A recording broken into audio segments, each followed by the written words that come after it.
Senhores, bom dia. Prezado deputado Geraldo Girão, presidente da mesa, senhora deputada Flávia Arruda, senhores deputados, senhor General Vilas Boas, ex-comandante do Exército Brasileiro, nosso eterno comandante e exemplo para todos nós militares. Na pessoa do senhor, eu cumprimento a todos os militares presentes. Senhor Coronel Nestor da Silva, que acabou de discursar e emocionar a todos nós com suas singelas palavras, mas que refletem um pedaço da história que nós não vivemos e não podemos esquecer. Senhor Tenente Vasco Duarte, senhor Major Assis, todos os ex-integrantes da Força Expedicionária Brasileira, a quem nós sempre deveremos render homenagem.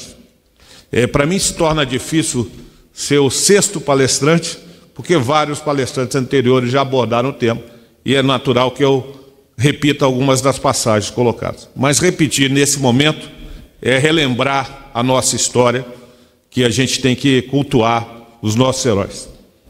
Eu queria saudar também aqui o senhor Marco Aurélio Rosa, representante das associações dos ex-combatentes de Itajaí, Florianópolis e Jaraguá do Sul, que cumprimento em nome de todas as associações de veteranos do Brasil. No mundo inteiro comemora-se no dia de hoje o final da Segunda Guerra Mundial, conhecido por nós como o Dia da Vitória. Esta data tem grande relevância, pois marca no teatro de guerra europeu o final do maior conflito já registrado na história mundial, que envolveu todas as grandes potências da época.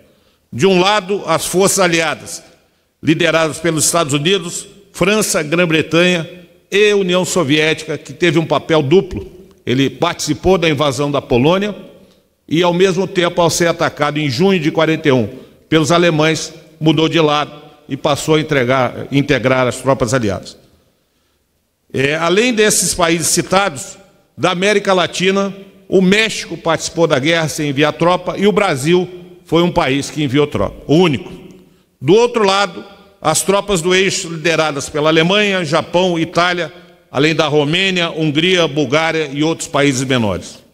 A Segunda Guerra Mundial deixou um total de 24 militares mortos, 24 milhões de militares mortos de ambos os lados e mais de 70 milhões de civis também de ambos os lados. Foi cruel.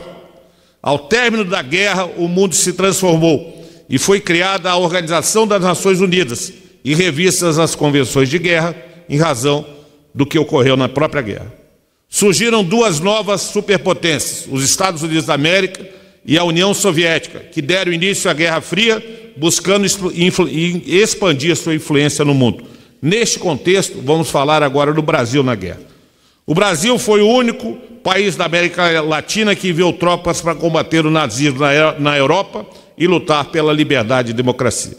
Nossa participação ocorreu após a assinatura da Carta do Atlântico em 1942. Esta carta previa o alinhamento do Brasil com qualquer nação do continente americano que fosse atacada por uma potência extracontinental, sem que, contudo, houvesse declaração de guerra. O Brasil assinou a Carta do Atlântico após os Estados Unidos ser atacado em Pearl Harbor em dezembro de 1941.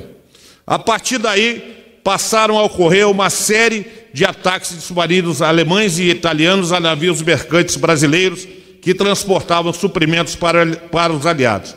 Foram atacados 35 navios e afundados 32, com a morte de mais de 1.000 pessoas embarcadas.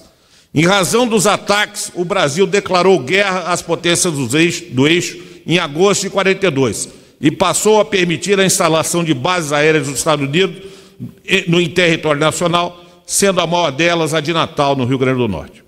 Iniciou, então, sua participação na guerra com a Marinha do Brasil, aqui representada, no patrulhamento de nossas costas e na proteção de navios mercantes que levavam suprimentos para os aliados.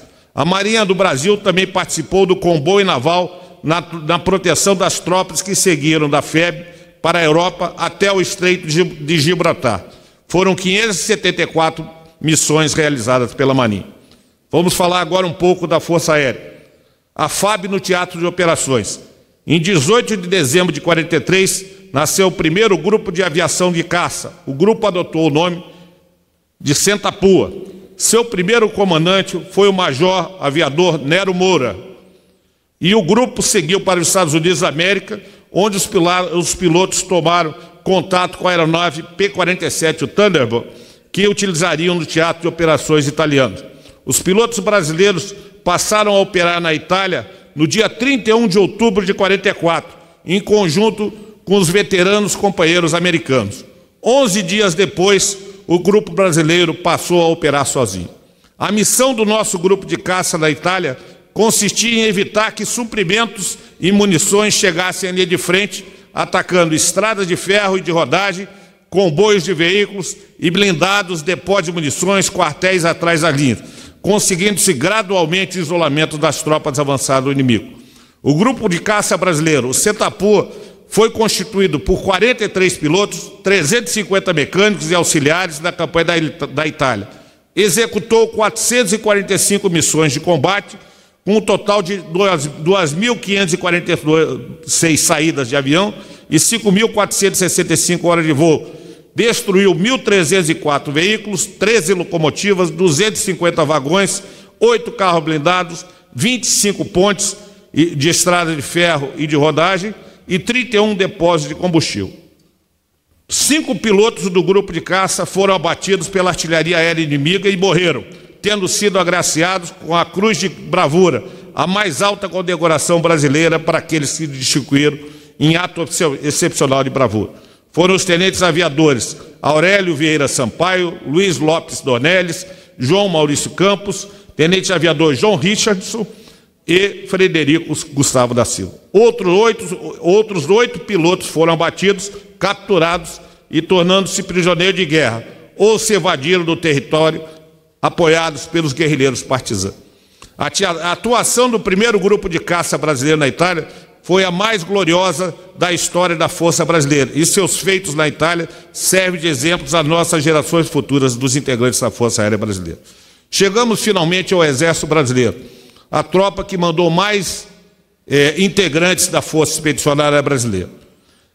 O Exército Brasileiro enviou mais de 25 mil homens e mulheres para a Itália. Foi comandado pelo Marechal Mascarenhas de Moraes, que chegou à Itália com as primeiras tropas em julho de 1944, desembarcando no porto de Nápoles. Teve por base tropas do Rio de Janeiro, São Paulo e Minas Gerais, do 1º, 6º e 11º Regimento de Infantaria, além de representantes de outros estados convocados para integrar as tropas. Nesse parênteses, eu quero falar do meu estado de Santa Catarina, que mandou diversos integrantes com origem alemã, que tiveram um papel importante durante a guerra. A maior vitória dos pracinhos na Segunda Guerra ocorreu em Monte Castelo, chamado de Morro Maldito, em uma campanha que durou 3 meses até a vitória em 22 de fevereiro de 1945. Para avançar e chegar a Bolonha, os aliados precisavam vencer a chamada linha gótica, uma barreira das tropas alemãs, defendida pelas tropas alemãs. Os brasileiros tiveram de percorrer uma longa rota exposta ao fogo dos inimigos. As seguidas tentativas de Monte Castelo resultaram em um grande número de baixas para o país, que teria acumulado cerca de 450 mortes em toda a Segunda Guerra. O ponto alto da participação brasileira no conflito, contudo, foi a rendição da 148ª Divisão das Forças Alemãs, que resultou em quase 15 mil prisioneiros, junto com a apreensão de equipamento, munição e viaturas. O feito ocorreu no fim de abril de 1945, 3 dias antes da FEB participar da libertação de Turim e meses depois de os brasileiros ganharem maior protagonismo como força militar de ocupação, colocado à prova em regiões como Montese, Castelnovo, Zoca, Monalto e Barca. Quanto às pessoas, os brasileiros e brasileiras que participaram da guerra, nossos soldados, representados aqui pelo Coronel Nestor, e também pelos outros ex-combatentes, Tenente Vasco e Capitão Assis, e nossos soldados combatentes. Poderíamos mencionar ainda outros heróis aqui não presentes, como Padre Orlando, Tenente Porã, Aspirante Mega, Sargento Max Wolff, as nossas enfermeiras, chamadas de Anjos Brancos, Elza Cansanção, Helena Ramos, Lília Pereira, Dirce Ribeiro, Olga Mendes, dentre muitas outras que contribuíram para o nosso esforço de guerra. Gostaria, portanto, de mencionar apenas 2 fatos que caracterizaram a bravura brasileira e valentia dos nossos soldados. O primeiro deles, uma referência ao comandante da FEB, o Marechal Mascarenhas de Moraes, e outro aos representantes brasileiros mortos em Montese. Assim, refiro-me ao elogio consignado pelo general Orlando Geisel, ex-ministro do Exército, ao Marechal Mascarenhas de Moraes, por ocasião de seu sepultamento. De setembro de 44 a maio de 45, a sua divisão esteve permanentemente em frente de combate, sem rodízio e sem repouso, através de cidades, de vales, de rios e montanhas, e conquistou as vitórias militares de Camaiore, de Monte Castelo, de Castelnovo, de Vergato, de Mondese, de Coleque e Fornoso. Comandou a FEB, o Marechal Mascarenhas de Moraes, com humildade e inteligência, com equidade e senso de justiça, com segurança e determinação, com equilíbrio e energia, prudência e destemor, logrando o milagre de honrar o Brasil na luta de poupar o sangue de seus homens. Essas foram as palavras do comandante do Exército, Orlando Geisel, do ministro do Exército. Um outro episódio de bravura dos soldados brasileiros se refere ao já citado anteriormente pelo Major Vitor Hugo, pelo General Girão. É o episódio dos 3 soldados brasileiros mortos em Montese em 14 de abril de 44. Eu vou dar alguns detalhes disso. Esses 3 soldados eram do Regimento de Infantaria do 11 de São João del Rei. Eles desapareceram em combate, chegaram a ser dados como desertores. Depois descobriu-se que haviam morrido em combate. Os 3 pracinhas se viram frente a uma companhia de soldados alemães de mais de 100 homens.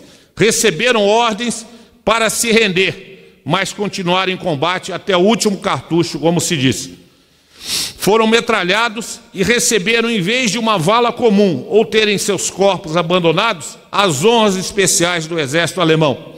O comandante alemão mandou enterrá-los em cova rasa, colocando uma cruz e uma placa com a inscrição Drei Brasilianische Helden, que em português significa 3 heróis brasileiros.